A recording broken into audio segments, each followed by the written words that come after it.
Banking pressure, ক্লোজিংয়ের pressure সব মিলিয়ে personal লাইফের সকল প্রেশারকে হালকা করার জন্য আমাদের ডাইনামিক ডিজিএম স্যার ডিসিশন নেন সবাইকে নিয়ে একদিনের জন্য প্রকৃতির কোলে হারিয়ে যাবেন।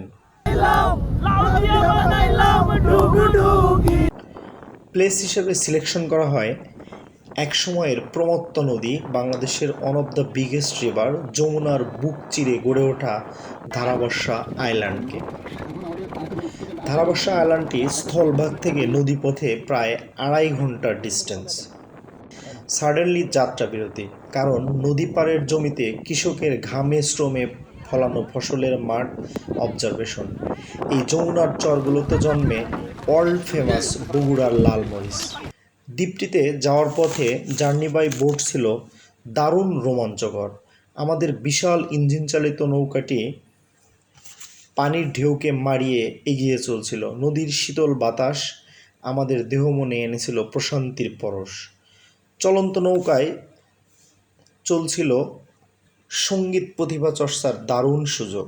সুরের তালে তালে আমাদের নৌকাটি ছুটে চলছিল ধারাবর্ষা দ্বীপের দিকে।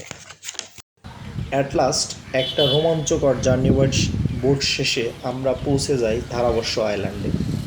ন্যাচারাল বিউটি সমৃদ্ধ, শান্ত, স্নিগ্ধ পাখি আর ঘোড়াদের অভয়ারণ্য দেখে আমরা অভিভূত হই। দ্বীপটির সৌন্দর্য অবলোকন শেষে শুরু হয় ফুটবল কম্পিটিশন। এ ফাঁকে যমুনার ফ্রেশ ফরমালিন তাজা মাছ কাটাকাটি। আমাদের senior principal officer Mahfuza ma'am এবং আশরাফুল ভাই খুব আনন্দ এবং যত্ন সহকারে মাছগুলো খাওয়ার জন্য প্রস্তুত করছিলেন।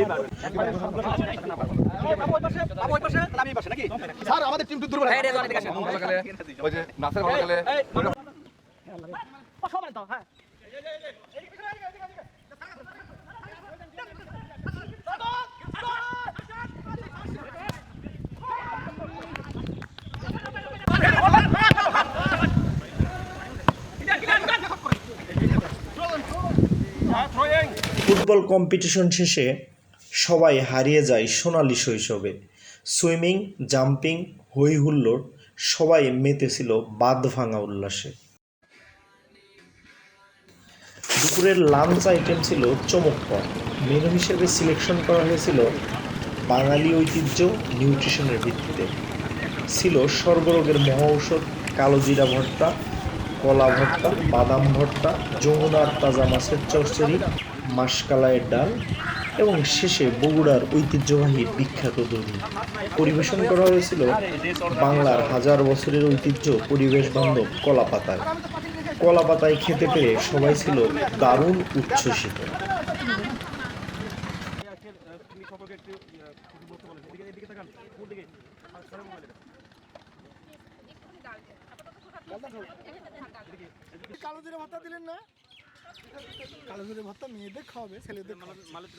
দ্বীপে আমাদের উপস্থিতি দেখে 3-4 জন শিশু এসেছিল আমাদের দেখতে। তাদেরকে তৃপ্তি সহকারে খাওয়াতে পেরে আমাদের আত্মতৃপ্তিটা দারুণ ছিল।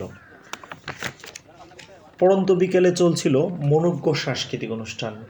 নির্বাহী স্যারদের পরিবেশনা অনুষ্ঠানের আনন্দকে বহুগুণে বাড়িয়ে দেয়। এমন এক্সেপশনাল আউটস্ট্যান্ডিং আয়োজন সবার জীবনে স্মৃতি হয়ে রইবে।